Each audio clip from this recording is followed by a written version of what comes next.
مجھے کوئی تیار نہیں ہوتا۔ اس لیے جوان بچیوں کے لیے اپنے عزت و ناموس کی حفاظت کرنا یہ سب سے بڑا کام ہے۔ اللہ رب العزت نے جہاں قرآن مجید میں چوری کا تذکرہ کیا، وہاں فرمایا وَالسَّارِقُ وَالسَّارِقَةُ فَاقْطَعُوا أَيْدِيَهُمَا، چوری کرنے والے مرد اور چوری کرنے والی عورت، ان دونوں کے ہاتھوں کو کاٹ دیا جائے۔ تو مرد کا تذکرہ پہلے، عورت کا تذکرہ بعد میں۔ لیکن جہاں زنا کا تذکرہ آیا وہاں اللہ تعالیٰ نے عورت کا تذکرہ پہلے کیا، الزانیۃ والزانی فاجلدوا کل واحد منہما مئۃ جلدہ، زنا کرنے والی عورت اور زنا کرنے والا مرد۔ مفسرین نے لکھا کہ جب تک عورت خود ڈھیل نہ دے، خود موقع مہیا نہ کرے، مرد کوشش کے باوجود بھی اس کی عزت و ناموس پہ ہاتھ نہیں ڈال سکتا۔ پھر چوری کرنا مردانگی کے زیادہ خلاف تھا، اس لیے وہاں پر مرد کا تذکرہ پہلے کیا۔ زنا کرنا حیا کے خلاف ہے اور حیا عورت میں زیادہ ہوتا ہے، اس لیے عورت کا تذکرہ پہلے کیا۔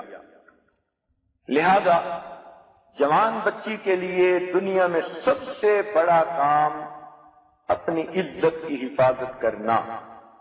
اس کو یوں محسوس ہونا چاہیے کہ ہر غیر آدمی میری طرف لالچ کی نظر رکھتا ہے اور میں نے اپنے آپ کو خود بچانا ہے۔ جس طرح چراغ جل رہا ہو تو ہوا کے جھونکوں سے اسے خود بچایا جاتا ہے، نہیں بچائیں گے تو کوئی تھپیڑا آئے گا، چراغ گل کر جائے گا۔ اسی طرح بچی سمجھے کہ میرے عزت و ناموس کا چراغ جل رہا ہے، آندھیوں سے، ہواؤں سے اسے میں نے بچانا ہے، اگر میں نے غفلت کی تو کوئی تھپیڑا لگے گا اور میرے عزت کا چراغ گل ہو جائے گا۔ یہ عورت کا دنیا کے اندر رہتے ہوئے سب سے بڑا کام ہوتا ہے کہ وہ اپنے عزت و ناموس کی حفاظت کرے۔ اس لیے ایک نابینا کے بارے میں ایک واقعہ اس عاجز نے پہلے بھی سنایا کہ رات کا وقت تھا، اسے پانی لانے کی ضرورت پڑی کہیں دور سے۔ اس نے پانی کا گھڑا اپنے سر پہ رکھا اور لاتے ہوئے ایک ہاتھ میں اس نے چراغ جلا کر پکڑا ہوا۔ اب دیکھنے والے بڑے حیران، کہنے لگے آپ تو نابینا ہو، آپ کو اس روشنی سے فائدہ تو کوئی نہیں، آپ تو اپنے اندازے کے مطابق راستوں کے اوپر چلتے ہو، تو آپ کو تو روشنی کی ضرورت ہی نہیں۔ اس نے کہا بالکل ٹھیک ہے، مجھے روشنی کی ضرورت نہیں، لیکن رات کا اندھیرا ہے، آنکھوں والے جب اندھیرے میں چلتے ہیں تو ان کو صحیح پتہ نہیں چلتا، میں نے چراغ جلا کر اس لیے پکڑ لیا کہ کہیں کوئی آنکھوں والا مجھ سے نہ ٹکرائے اور اس کی وجہ سے میرا گھڑا نہ ٹوٹ جائے۔ تو اندھا کتنا سمجھدار تھا کہ اس نے چراغ اس لیے پکڑا تھا کہ دوسرے لوگ راستے کو دیکھیں اور مجھ سے مت ٹکرائیں، اس لیے کہ اگر ٹکرائیں گے تو نقصان تو میرا ہوگا۔ جوان عورت کو بھی یہی سوچ رکھنی چاہیے، اگر میں بے پردہ باہر نکلی، اگر کسی غیر محرم نے دیکھ لیا اور اس کی نظر میں فطور آ گیا، اگر میں نے کسی کے ساتھ تنہائی میں باتیں کی، اگر میں نے کسی کے ساتھ ٹیلی فون پر باتیں کرنی شروع کر دی اور ذرا سا بھی کسی کو موقع دیا تو عزت تو میری خراب ہوگی، دنیا کی بھی بدنامی اور اللہ کے ہاں کی بھی ناراضگی، اور میں اس جہاد میں پھر ناکام ہو جاؤں گی اور اپنے رب کو کیا منہ دکھاؤں گی۔ اس لیے اس کو ان باتوں کا خیال رکھنا چاہیے۔ ازواج مطہرات کے بارے میں آیا کہ اس بارے میں اتنا احتیاط کرتی تھیں کہ جب کبھی وہ صحن کے اندر فارغ بیٹھی ہوتی، کوئی تسبیح وغیرہ کر رہی ہوتی، تو کھلے صحن کی طرف چہرہ نہیں کرتی تھیں بلکہ دیوار کی طرف چہرہ کر کے بیٹھتی تھیں کہ ممکن ہے غلطی سے بھی کسی کی نظر پڑنے کا امکان نہ ہو۔ اب سوچئے کہ اپنے گھر میں بیٹھی ہوئی عورت صحن کی طرف چہرہ کر کے اس لیے نہیں بیٹھتی کہ ممکن ہے دروازہ کھلے یا کوئی اور ایسی صورت بن جائے، غلطی سے بھی کسی کی نظر نہ پڑے، تو وہ بیٹھتی بھی تھیں تو دیوار کی طرف اپنا چہرہ کر کے بیٹھتی تھیں تاکہ کسی کی نظر پڑنے کا سوال ہی پیدا نہ ہو۔ تو معلوم ہوا کہ یہ عورت کی ذمہ داری ہوتی ہے، فرض منصبی ہوتا ہے، اس کا دنیا میں رہتے ہوئے سب سے بڑا کام یہ ہوتا ہے کہ وہ اپنی عزت و ناموس کی حفاظت کرے۔ اگر اس کی عزت لٹ گئی تو اس کا سب کچھ لٹ گیا، اس کے پلے کچھ نہ بچا۔ اس لیے عورت کو اس معاملے میں ضرورت سے زیادہ محتاج ہونے کی ضرورت ہے۔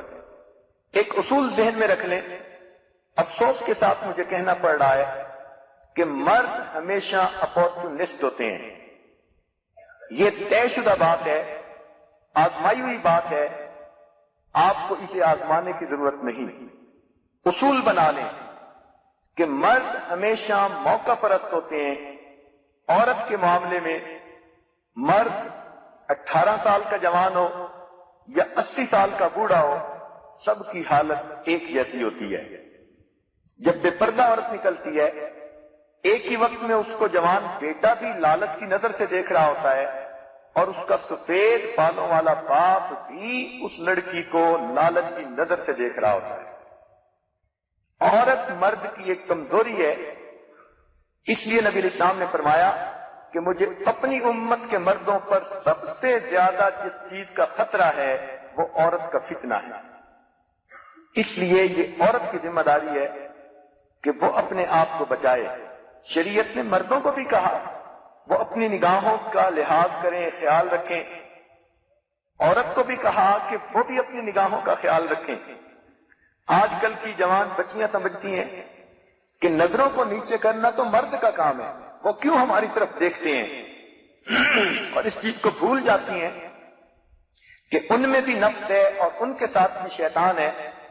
ان کی بھی نظر اگر غیر مرد پر پڑے گی تو ان کے فتنے میں بھی پڑنے کا خطرہ ہے۔ قرآن مجید نے گواہی دے دی، ذالک اطہر لقلوبکم وقلوبہن، کہ پردے میں رہو بیویو، یہ ان مردوں کے دلوں میں کے لیے بھی پاکیزگی کے لیے اچھا ہے اور تمہارے دلوں کی پاکیزگی کے لیے بھی اچھا ہے۔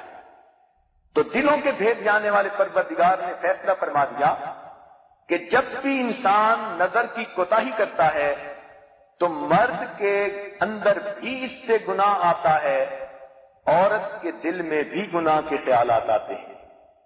لہذا کسی کو رابع بصری بننے کی ضرورت نہیں، قرآن کی تعلیمات کو قبول کرنے کی ضرورت ہے، اور اس بات کو مان لینا چاہیے کہ عورت کے لیے بھی اپنی نظر کی حفاظت کرنا ضروری، مرد کے لیے بھی اپنی نظر کی حفاظت کرنا ضروری۔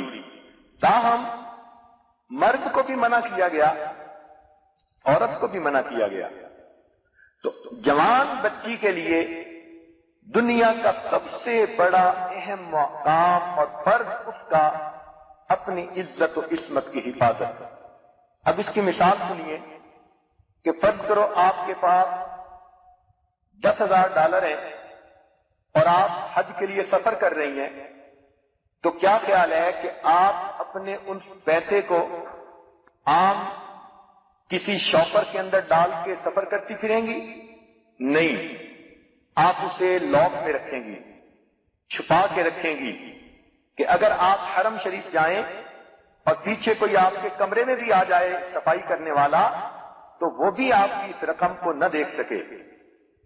تو جب آپ کو اپنی رقم کے لٹنے کا اتنا خیال ہے کہ اسے لاک اینڈ کی میں رکھنے کے باوجود بھی ایسی جگہ چھپا کے رکھتی ہیں کہ ڈھونڈنے والا بھی ڈھونڈ نہ پائے، تو عزت و عصمت تو اس سے بہت زیادہ قیمتی ہے